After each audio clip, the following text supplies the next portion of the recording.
देखिए, तेजस्वी यादव विपक्ष के नेता है जी। उनको ही आज़ादी है, वो कुछ कर सकते हैं सरकार के खिलाफ। देखिए, जिसका जमीन खिसक जाता है वो दूसरे पर आरोप लगाता है। जो लोग आरोप लगा रहे हैं कि प्रशांत किशोर का कुछ नहीं है, पहले वो अपने अंदर देखें। भगवा आपको पेट भर रहा है तो जाइएगा कहाँ, तिरंगा में। आप हमको पेट भर रहे हैं तो आप ही के साथ रहेंगे। सिस्टम पहले से इतना ना बिगड़ चुका था कि उसको लाने में माने लगभग 80% 85% ठीक हो गया, 85%। सरकार से क्या मांग करेंगे हम लोग को? जो चाहिए वो चीज़ मिल रहा है, क्योंकि बेरोजगार नहीं है आज के दिन में। सब किसी के पास रोजगार है। नमस्कार। बिहार की राजनीति अगर एक्चुअल तौर पे देखें, समझा जाए तो चाय की दुकान से ही शुरू होती है। फिलहाल चाय की दुकान पे कई सारे लोग, कई पार्टी के लोग आते हैं, अपनी अपनी राय भी व्यक्त करते हैं। इन्हीं में हम बातचीत करने के लिए हमारे साथ सर हैं, उनसे भी बातचीत करेंगे, उनका नाम जानेंगे। सबसे पहले शुभ नाम अपना बताइएगा। मेरा नाम देवेंद्र साहनी हुआ। कौन सी पार्टी का है? जनता दल यूनाइटेड। जनता दल यूनाइटेड। अभी जो मामला चल रहा है, देखा जाए तो तेजस्वी यादव का आरोप है कि मेहरारू आयोग, दामाद आयोग है, तो उस पर क्या कहना चाहेंगे? देखिए, तेजस्वी यादव विपक्ष के नेता है जी। उनको ही आज़ादी है, वो कुछ कर सकते हैं सरकार के खिलाफ। लेकिन हम लोग सरकार में हैं, अभी मैं पता कर रहा हूँ कि पोजीशन क्या है। लेकिन ऐसा नहीं लगता है जो चार्ज लगा रहे हैं वो 100% सही नहीं लग रहा है हमको। अब किस प्रकार के सही कीजिएगा, जबकि दामादों को आयोग में बैठा दिया गया है, तो अब उसको कैसे क्वालिफाई करा जाए आपको कि आपको लगे कि सही है? अरे, कोई काम होता है तो उसमें कुछ गलतियाँ होती है 1-2%, तो उसको गलती हम लोग नहीं मानते हैं। अगर हुआ है तो 1-2% कहीं गलती हो जाए तो 100 में 1-2% गलती समझ से होती है, इसको हम लोग मान के चलते हैं। तो जो दामाद लोग को जगह दिया गया वो सही है ना? वो तो सही तो नहीं है, लेकिन गलती से हो गई है, तो उसके लिए हम लोग क्या करेंगे? तो बाकी कार्यकर्ता फिर क्या करेंगे? ना, बाकी कार्यकर्ता लोगों का एडजस्टमेंट हो रहा है। हम पार्टी कार्यालय आज गए थे, तो जो लोग पुराने हैं, जो रोड पर थे, उन सबकी चर्चा हो रही है। सबों के बारे में ये हो रहा है कि नहीं, हम लोग एडजस्ट करेंगे। क्या लगता है इस बार जेडीयू कार्यकर्ता को भी टिकट दे पाएगी या नहीं? जो मैं नीतीश कुमार को जानता हूँ और उन्हीं के चलते हम लोग इस पार्टी में हैं। वो कार्यकर्ता को टिकट देते हैं और कार्यकर्ता का मान सम्मान भी रहता है। हम बात कर लेते हैं सायन कुणाल, जो कि राजनीति से बहुत अलग हैं। उनकी पत्नी भले राजनीति में है, लेकिन उनको आयोग में जगह दी गई, किस आधार पे दी गई?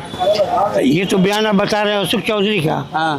अशोक चौधरी जो हम लोग के बड़े नेता हैं, जबान फिसल गई होगी, हम उनके बारे में कुछ नहीं कर सकते। तो आरएसएस का हम जिक्र अभी नहीं किए थे, लेकिन आरएसएस के तरफ से वो बोले अशोक चौधरी जी, उन्होंने कहा कि आरएसएस का एक कोटा है जिसके थ्रू हमारे दामाद या फिर कहे सायन कुणाल जगह मिली थी। असल में आरएसएस वो संगठन है भाजपा का, और उसी के आधार पर भाजपा का राजनीति चलता है। तो उनको भाजपा कहना चाहिए, तो आरएसएस बोल दिया है। ये स्लिप ऑफ क्या कहा जाएगा? ये जुबान की फिसलन कहिए, इसको मान कर चलिए, बस इतना ही मानते हैं। अब भगवा की बात चल रही है देश में कि अब जो झंडे हैं उसका झंडा का कलर जो है वो भगवा कर दिया जाए, तिरंगा का। ये देश जो है सो 1 अरब 40 लोगों का देश है, 40 करोड़ लोगों का देश है।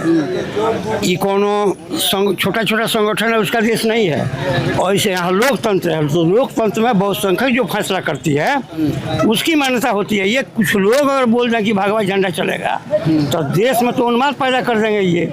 ये कहेंगे भगवा झंडा, दूसरे लोग कहेंगे कि नहीं हमारा ये झंडा, तो इससे देश थोड़ा बचेगा। ये देश इस देश में लोकतंत्र है और लोकतंत्र का फैसला बहुसंख्यक से होता है, इसलिए जो बहुसंख्यक का फैसला होगा वो फैसला मान्य होगा। इन लोगों के कहने से कुछ नहीं है, अगर इनके कहने से कोई असर पड़ने वाला है? कोई असर नहीं पड़ेगा। नहीं लगता आपको कि अब जेडीयू की तरफ से मुसलमान वोट अलग हट रहे हैं? नहीं, ऐसा मैं नहीं मानता हूँ। आज भी हमारे साथ मुसलमान लोग हैं, मुस्लिम लोग हैं, और इस विश्वास के साथ, इस भरोसा के साथ हैं कि नीतीश कुमार जी के राज में कम से कम हम लोग सुरक्षित हैं और हम लोगों का विकास हो रहा है, ऐसा मैं मानता हूँ। सबसे पहले अपना नाम बताइएगा। मेरा नाम है लव किशोर निषाद, मैं जन स्वराज में हूँ, पार्टी का एक सिपाही हूँ और मैं पूर्वी चंपारण का रहने वाला हूँ। पिपरा विधानसभा क्षेत्र है मेरा। जन स्वराज के बारे में भी कहा जा रहा है कि अभी जो है उनकी स्थिति ठीक नहीं है, वो वोट काटने का काम करेंगे। देखिए, जिसका जमीन खिसक जाता है वो दूसरे पर आरोप लगाता है। जो लोग आरोप लगा रहे हैं कि प्रशांत किशोर का कुछ नहीं है, पहले वो अपने अंदर देखें। जो अभी सत्ता में 20 साल से हैं, और उनके लोग जो क्या कर रहे हैं, अपने आईएएस है, अब पत्नी को आयोग का मेंबर बनवा रहे हैं। एक माननीय है जो अपने बेटी को सरकारी वकील बनवा रहे हैं, जबकि उसका कैटेगरिया है कम से कम 7 से 10 साल प्रैक्टिस होता है हाई कोर्ट में, तब सरकारी वकील बनता है। लेकिन यहाँ तो 3 साल में बनवा देना है। उसके बाद में एक देख रहे हैं माननीय अपने जनता दल के माननीय मंत्री हैं, बेटी लोजपा से सांसद है, दामाद आरएसएस कोटे से। आरएसएस कोटा क्या है? आरएसएस कोटा अब तो आपके जो है ये क्या नाम है अशोक चौधरी बताएंगे, वो अपने मुंह से बोल रहे हैं कि मेरे कोटे से नहीं बना है, वो आरएसएस कोटे से बने हैं। तो वो अशोक चौधरी जी बताएंगे, उनसे आप पूछिएगा जी। अपने जेडीयू के मंत्री हैं और बेटी लोजपा से सांसद है और दामाद को आरएसएस कोटे, वो अपने खुद कह रहे हैं, हम तो कह रहे हैं, उनका जो बयान आया उसी पर हम कह रहे हैं। तो कहा लग रहा है तेजस्वी यादव के साथ गठबंधन होने वाली है? नहीं, हमारे किसी से गठबंधन नहीं होगी। हम लोग 243 सीट पर चुनाव लड़ेंगे और अपनी बलबूते अपने ताकत से 2025 में हम लोग सरकार बनाएंगे, जनसुराज की सरकार होगी। क्या नाम है मैम? मेरा नीलू सिंह नाम हुआ कोई पार्टी का समर्थन करते हैं? जी। कौन सी पार्टी हम है? जदयू के हैं। जेडीयू के समर्थन करते हैं। और देखा जाए तो कहा जा रहा है कि भगवे झंडे को लेकर बीजेपी लगातार मांग करती है कि अब देश में भगवा झंडा होना चाहिए, तिरंगा नहीं होना चाहिए। वो तो सही बोल रहे हैं ना, वो तो सही बोल रहे हैं। क्या होना चाहिए? एकदम होना चाहिए। तो फिर आप हमारे नीतीश कुमार और ये दोनों एक बन गए हैं और भगवा झंडा रहना चाहिए। भगवा झंडा होना ही चाहिए? एकदम होना चाहिए। तो फिर मुसलमान वोट तो खिसकेंगे? कहाँ से खिसकेंगे? मुसलमान जो है से रहेगा और है और क्यों रहेगा। रहेगा वो भगवा झंडे का फिर में क्यों रहेगा? अरे भगवा आपको पेट भर रहा है तो जाइएगा कहाँ तिरंगा में? आप हमको पेट भर रहे हैं तो आप ही के साथ रहेंगे। तब इतना कर रहे हैं। मुस्लिम कभी मोदी जी मुस्लिम अथी किए हैं? कभी नहीं। सबको घर एक अथी से दिए हैं मोदी साहब, सबको।